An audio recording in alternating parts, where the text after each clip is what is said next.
have been a teacher in the state of North Carolina for the last 12 years. I have seen the state grow and change, sometimes for the better and sometimes for the worse. Today, we stand at a crossroads, something that will change our lives forever. And when I was asked to speak here today, I was a little nervous and kind of at a loss because I didn't know what to say. All I know is my own experience and how this vote will and can affect my family. So I'm going to share that with you today in hopes it strikes a chord and motivates you to vote in May 2012. It was about a Saturday night about 10 years ago when my friends drugged me out to the local lesbian hotspot, Hardigans, that we all know about. And I was a little reluctant at first, but once I got there, I met Val.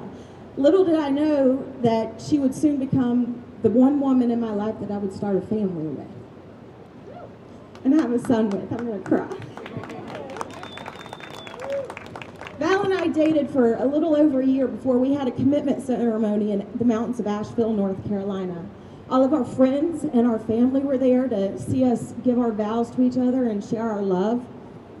And everything was perfect that day. The cake, the wine, the candles, the officiant that was there to serve in our ceremony. But there was one thing missing, a marriage certificate. Now, we were young and in love, and those things didn't matter at that time. But little did I know, 7 years later, to the day, I would give birth to our son, Peyton. And he would forever change our lives for the better. I was lucky that Val was allowed back in surgery when I had an emergency cesarean, and we were blessed to have very open-minded doctors and nurses that day. You see, in the state of North Carolina and in some hospitals, she could have been denied that right. And she would not have been there to witness the birth of our son, whom we not only conceived together, but grew to love over the next 9 months.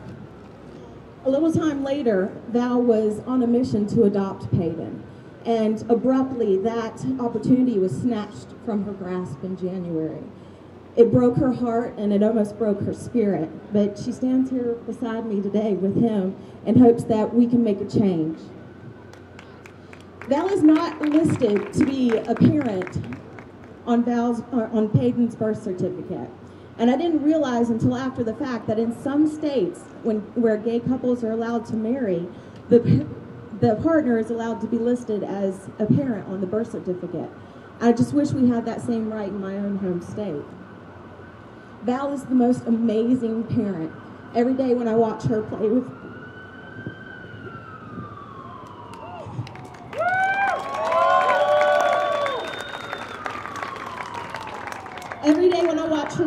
Peyton, it never ceases to amaze me what love she has for him.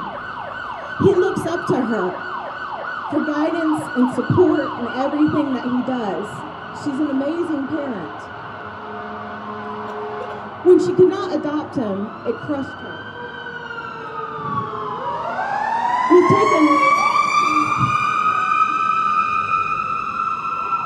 She still lives in fear to this day that if something were to happen to me, Peyton would be snatched away from her.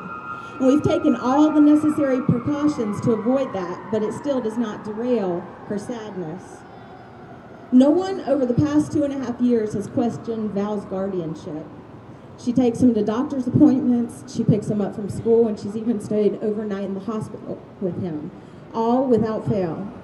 But one day, inevitably, that right will be denied based on our current laws here in North Carolina. And one day we'll cross that road hump. Here we are, not even a year later, facing another life-altering decision. I guess I should be thankful that this time we were at least given the opportunity to even vote. But what I don't understand is the need to vote on equal rights. Civil rights should be undeniable. They are a given. They're not to be decided by a popular vote. This whole scenario makes me feel like a subpar citizen. Yet, every day I throw my heart and my energy into educating the children of the same parents who will vote for this ban. Am I not good enough to be legally married in the state of North Carolina, but yet good enough to teach your child? Or yet, maybe I'm just good enough because you don't know the whole truth. See, in my profession, at my job, I can't have a picture of my family on my desk for fear of losing that job. I can't talk about Val and Peyton and our weekend excursions on Monday morning because of potential objection. I can't even mention her.